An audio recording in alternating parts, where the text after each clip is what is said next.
Hello guys, in this video I'm going to show you how to edit the HFP delay on the Sygic application.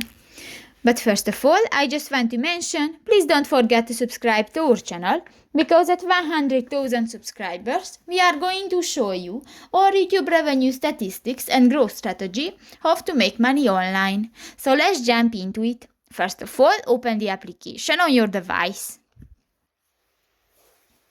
Now click to the three lines at the upper right corner of the screen and click to the settings button. In the general section you can find the language and sounds icon and go to the HFP delay option. You can find this function if the Bluetooth is enabled.